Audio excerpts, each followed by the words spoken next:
We are Unlucky Frog. I'm your host Ben Porter, and I am coming to you from Big Dog Books at the Tabletop Scotland ticket launch. I am joined by Ian Potter. Ian, what do you do? I do a bit of everything. I do a bit of web design, which I design Big Dog Books website for them, for Stuart. I do photography, I do video production, graphic design, so I'm a bit of a jack of all trades and the master of some. Nice, smooth.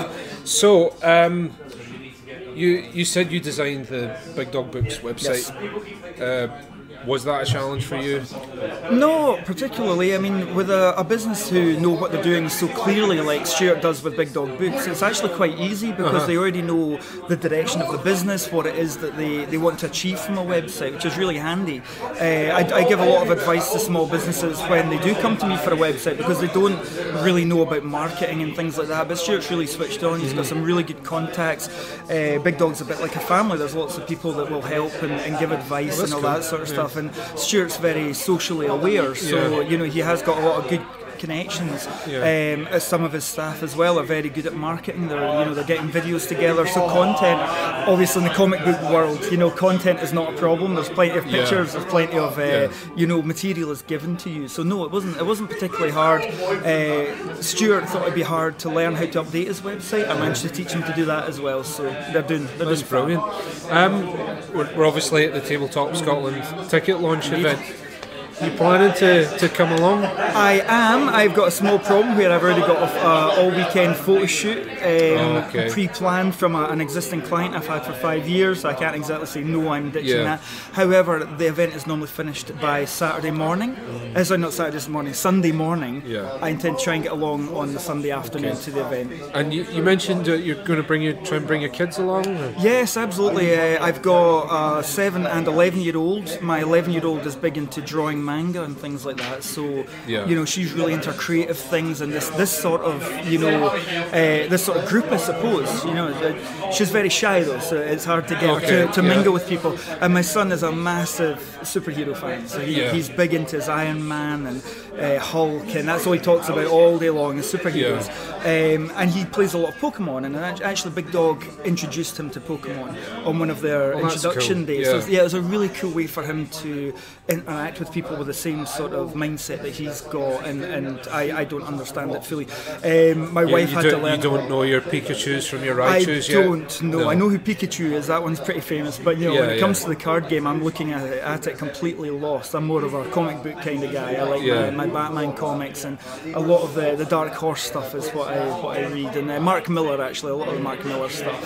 Love their stuff. So. Well, from the sound of things, for a relative newbie to the whole realm of tabletop, Tabletop Scotland is going to be the perfect event for you. I actually, to me, it might be my doorway in, if you like. And it sounds like anyone who hasn't done this before, it certainly doesn't sound like something that, if you're not into it, that you shouldn't attend. I think there's a preconception that clubs and things like this are only for certain people, and they're not. They're very inclusive. It's something that anyone can get into, and you shouldn't be afraid to try and join for the first time, or take put your foot in there for the first time and try something out. And my wife, going back to Pokemon, she learned with my son how to play Pokemon, and she can now do it, having never played before and having zero interest in it before. But she was welcomed in, and she became part of that group. So I expect this to become much the same, where it'll be a doorway into that world. And I love tabletop games as much as the old school, and I am old school, like Monopoly and stuff like that. But to me it's a natural progression from that everyone knows how to play Monopoly. Not everyone knows how to play certain games. And there's one, so I'm just looking on the shelf now of Big Dog Books. Mysterium's the one that Stuart's recommended to me, and that's something that I'm trying to I haven't played that one myself, so I can't quite recommend it, but I would say that in terms of gateway games, as they call them, I think Pokemon trading card games are a pretty good shout. Absolutely. Well, my son's autistic as well, not heavily, but enough to hold him back. So that actually, for him to get into it was a massive I was proud, to put it that way. You know, he's got himself into something that I don't even understand. So you know, it was a big leap for him to even come in and be in that environment. But I find groups like this very welcoming, and from the outside, I think it looks very scary. And a bunch of people that know each other really well, and 9 times out of 10, you find they've just met for the first time or for the second time. And it was funny when you were saying about your daughter being quite shy. Yeah, and it's like that's not really a problem in tabletop communities, because they're all big shy nerds themselves. So they just, and there's nothing wrong with that. Absolutely. Well, Ian, thank you. Thank you very much.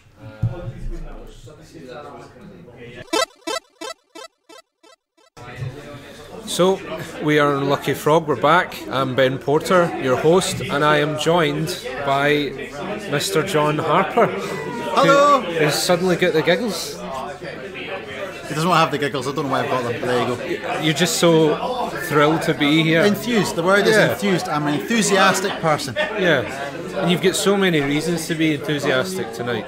Yeah, it's the launch event. Dave's been nice to me. Is that unusual?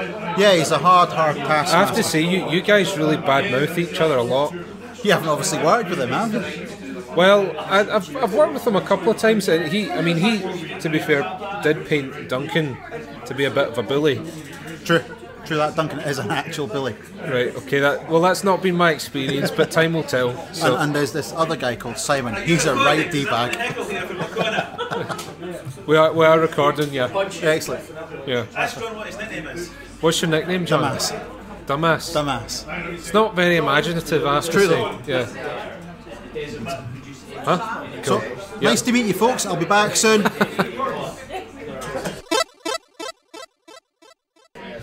We are on Lucky Frog. We are still coming to you from Big Dog Books. I'm your host, Ben Porter, and I'm joined for take 2 by the John Harper. Hello! How you doing? How are you doing? You've got a drink in your hand now. I have indeed. Why is that? I've got a small glass of the bubbly because 8 o'clock we did our first ticket sale. We've launched, we've gone live. People are buying tickets and we're very excited about it. People are actually buying tickets. As we speak, people are in their order baskets buying tickets with transaction IDs and everything. Yeah, it's all legitimate. E-commerce rocks. Yeah, exciting stuff. Got no backing out now. People expect. Yeah. So, how are you feeling? Trepidatious. Yeah. That's a big word for a man with a drink in his hand. It's a big word for an idiot, is what it is. No, excited. I mean, we've been talking about this for some time. It's an idea that Dave especially has had, and he's been working on this for 4 years. I've been involved for most of that time in one way or another. So, it's a lot of hard work, and we're looking forward to it. I mean, we've tried in the past, and the combination of factors, and I suppose sometimes it's just about luck. We got lucky at the right time. Something happened that triggered the right chain of events that meant we've taken an idea we've talked about into a reality, and now we've got people's money, a real reality. Yeah, that's it. So, what's in store for the rest of the night? Just watching that sweet green rolling in. Well, up next, watch a bit more of the money come in. Hopefully, fingers crossed. Then we'll do the first, depending on how many tickets we sell tonight, purchases there are.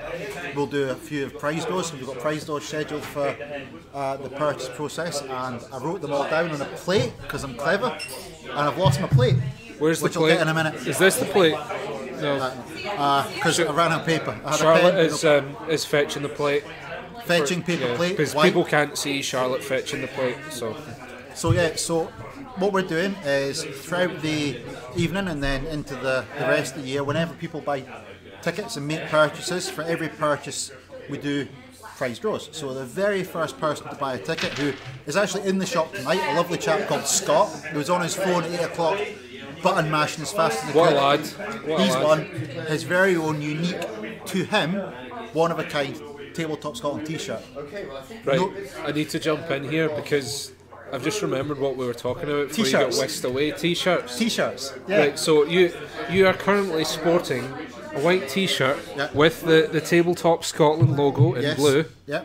We will have a link in the description for that. Idiots wearing t-shirts on the website, I hope, on the Facebook page. Yeah, so we've got a few designs t-shirts. So everyone at the actual event itself, the convention, will have the opportunity to get a T-shirt. All the volunteers will get their own exclusive T-shirt, and you'd be surprised to hear that we've settled on giving them red shirts. Ooh. See what we did there?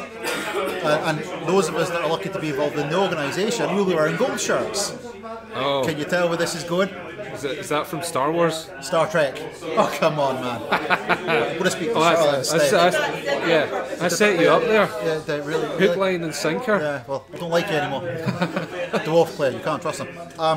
So he's got his very own exclusive T-shirt, which will be unique to him, and it'll be a one-off design. It'll have the Tabletop Scotland logo on it. It'll be the only one of its type. It'll have some other fancy stuff on it, the year, all that kind of stuff. There might be a message on the back. Who knows? We're still arguing about whether or not it's polite to put hashtags on people's T-shirts. Depends on the hashtag. Yeah, that's what Dave said. Because you've got this thing. I don't know if you've noticed where people just make up their own hashtags. That's kind of what we're doing. No, I mean that. But you're an event, so that's fine. But like people will just like shoehorn a statement into a hashtag. Oh yeah. It's like, why did you not just incorporate that into the post? Hashtag feminism. John Oliver fans will get that. Careful now. Careful. I've been using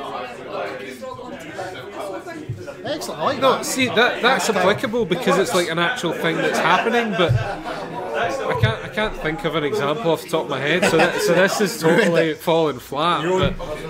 But the hashtag haters out there will know what I'm talking about. I understand. No, well, we'll think about what we can put on it. So he's already got his guaranteed prize. He's the first one. And the good thing about being first is not only do you get a prize, he gets put in all the prize draws for all the subsequent prizes. Oh. So once we've sold, or rather, once there's been 20 purchases, next up, the next prize is going to be a gift set from Tabletop Crafter, who's one of the companies who are coming to exhibit and sell at Tabletop Nice. Scotland. So what do they make? Lovely. Briefly? They make a dice bag, custom key rings, custom dice, custom tabletop accessories for role playing and board gaming and card gaming.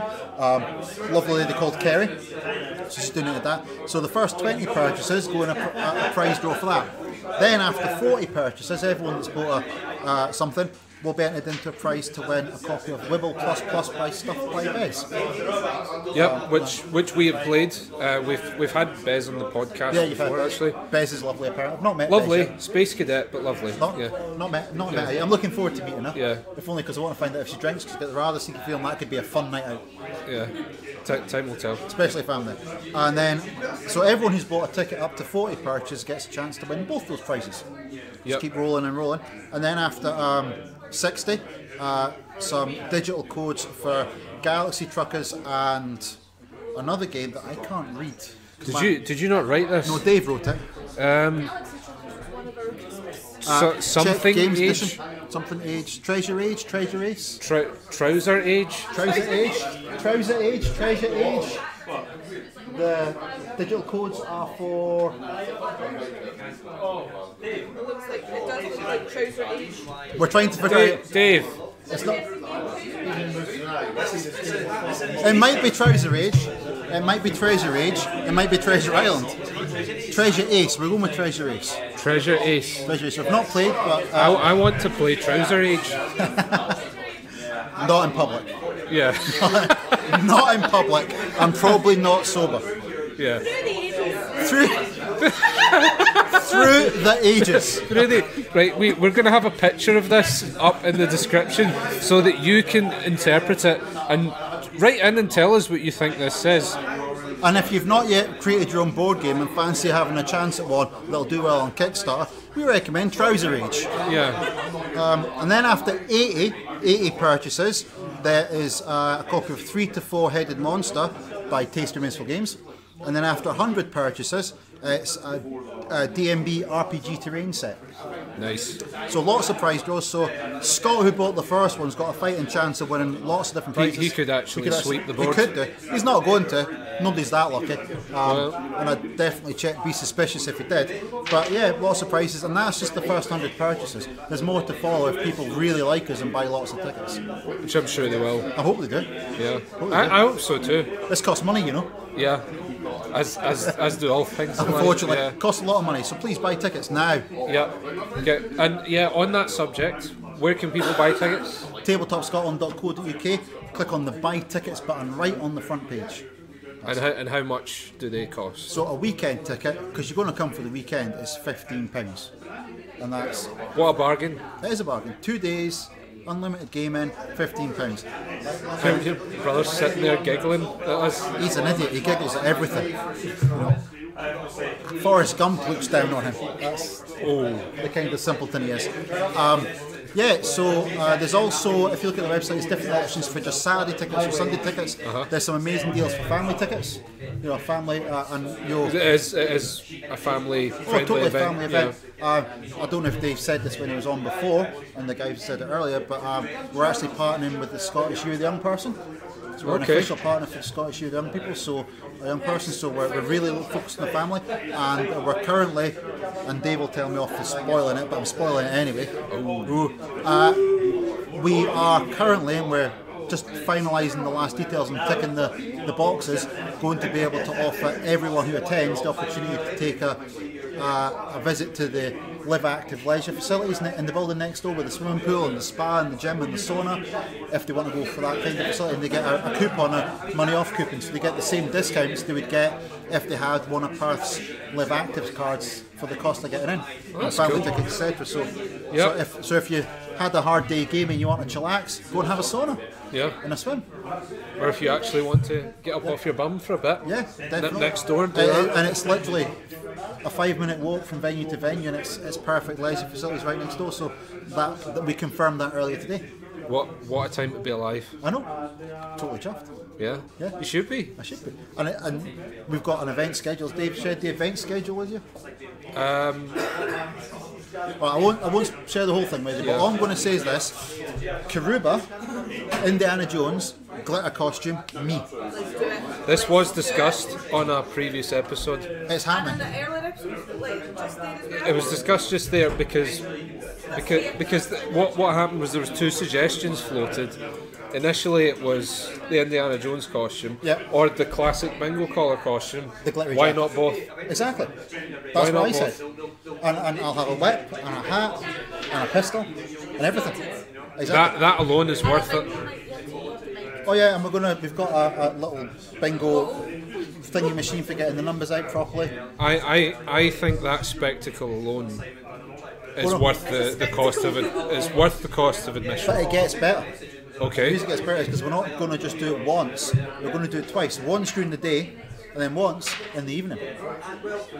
For the evening entertainment after 9 o'clock, where there will be the odd drink or two consumed alongside Karuba. A couple of shandies. Yes, or 12.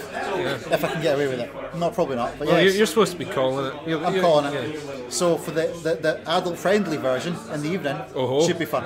Okay. Should be fun. Apparently, I've got to be politically safe and correct, but I'm sure I'll be fine. We'll see, because that's quite a vague parameter. You know, is. so what is politically correct and safe to one person? My benchmark is Malcolm Tucker. For those that Yeah, that's fine with me. that's my that's politics. That's what I like. So I'm going with that. Malcolm Tucker. I think that's okay. And if I could get Peter Capaldi to turn up and do it for me, I would. That'd be amazing. Yeah, As Malcolm Tucker. yeah, that's the dream. Yes. Although we'd end up with a whole lot of Hoosians at the event, and I'm not sure I could stomach that. Not Hoovians. Hoovians. Oh, yeah. But Helps, yeah. yeah, Definitely. I mean, absolutely. Gaming wise, what have you been up to? So 40k. I'm the token wargamer in this motley crew. 40K. High five. I'm a 40K, wargamer. Age of Sigmar, bit of Team Yankee, a few other bits and bobs. Board game wise, Tyrants in the Dark. I love that game. The D&D deck building, Absolutely fantastic. worker placement, Yeah. carry on. Absolutely fantastic game. Evenings entertaining in that. Sentinels of the Multiverse, we had a wee go with that a few weeks ago. Simon and I are continuing our ever expanding number of games of Horus Heresy. The board games plural, the old one and the new one. He's got a lot to not as many. Simon's beating me by a lot of games. Okay. We have been playing for 26 years, however. Right. The same game. Just Wow. reset the board, start from the beginning, same game. 26 years we've been playing that game. That's I mean, all joking aside, that's quite It's quite a long time yeah, playing one board game. yeah. So yeah, I bought it when my 12th birthday, and we've had it played ever since. That's really cool. Same copy of the same game. It's amazing. So I think that is one of the longest running games, like just played by a group of people Not even that a group, I've heard just of. two of us. It's only a two-player game. Yeah. Little cardboard tiles. I've been playing it continuously for, well, not the same game, because the game has an end point, which is normally when Simon wins. More often than not, he does win, unfortunately. But we will re-rack and play. In fact, we played it a few weeks ago at my house, and he beat me then, did he? Yeah, he won, which is a bit of a shame.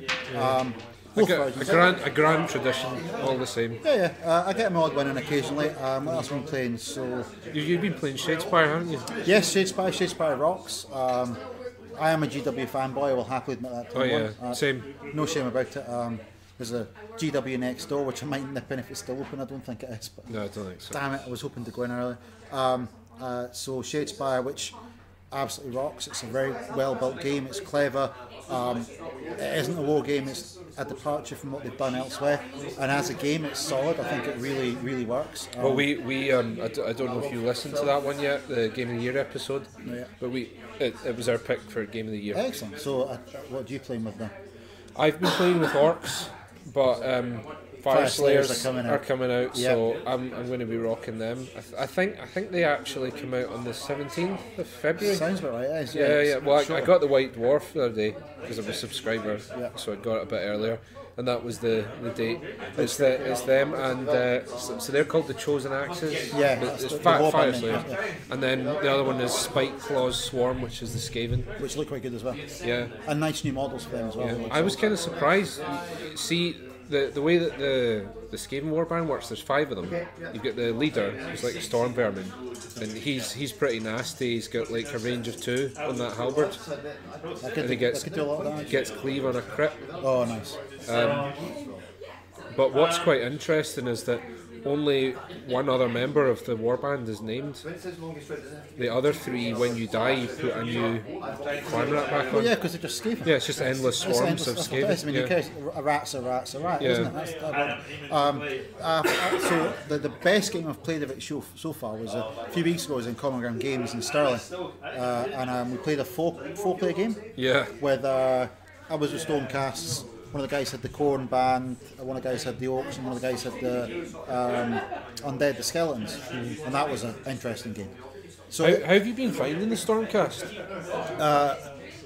if you've got to be aggressive with them. Do you think so? I do. I think I've had the games I've played. If I've sat back and let people come to me, that's where I've gone wrong. So it might just be my playstyle. I mean, I've, as you know from the past, playing Warhammer, I don't pick an army that stands still. I mean, I No. spent the better part of 12 years playing Praetorians because It's pretty much an army that is entirely mounted. So so the same goes for almost every game I play. I like going hard, and I think the thing the Stormcast has is if you use them well, and I'm not saying I do. I won a couple of games like that playing it. If you play them hard and go for it, they can actually be quite good.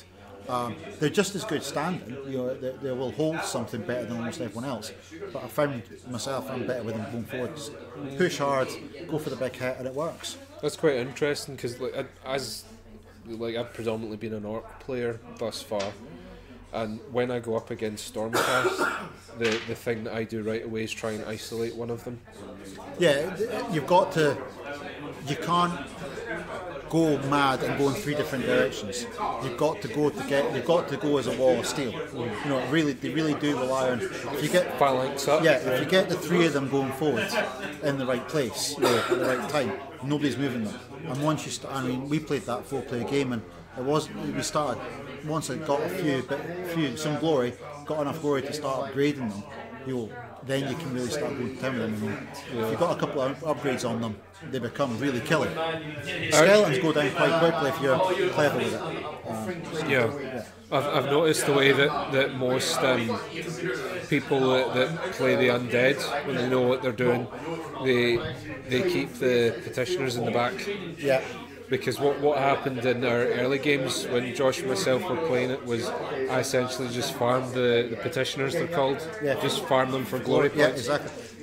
Although we played this 4-player game, and I did exactly that. I went to get the glory points, and accidentally, of course, I'm killing stuff, and the comp player's going, rubbing his hands, because I'm busy triggering I'm busy triggering him, and he's next in sequence to me, but thankfully he was the other end of the board, so the orc player got it in the face. I was killing stuff, and the orc player got it in the face because of it, because the comp player's like, everything's boosted, everything's coming. Yeah. So he got all the benefit of me killing stuff. The orc player wasn't happy, because in the space of the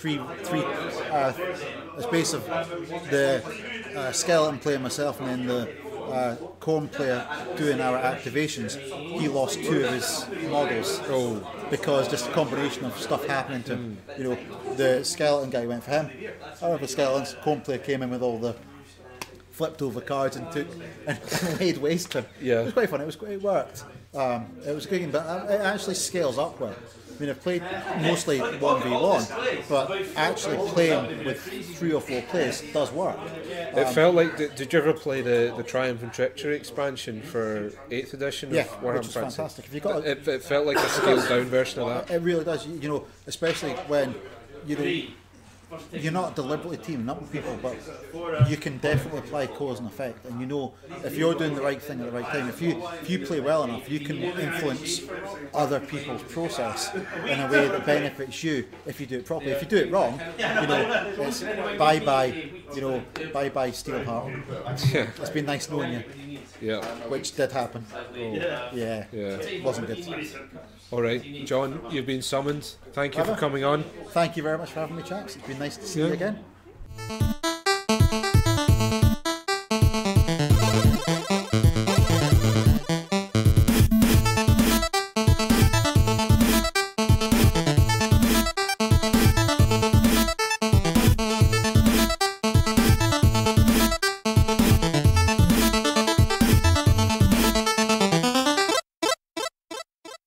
Hi guys, it's Josh from the Unlucky Frog Gaming Podcast here. Thanks for listening to us, and now be sure to follow us on Facebook and Twitter. Just search for the Unlucky Frog Gaming. You can also show your support for Unlucky Frog through Podpledge and Patreon. Be sure to check out our website www.unluckyfrog.com to find out more. Was that so hard? Look,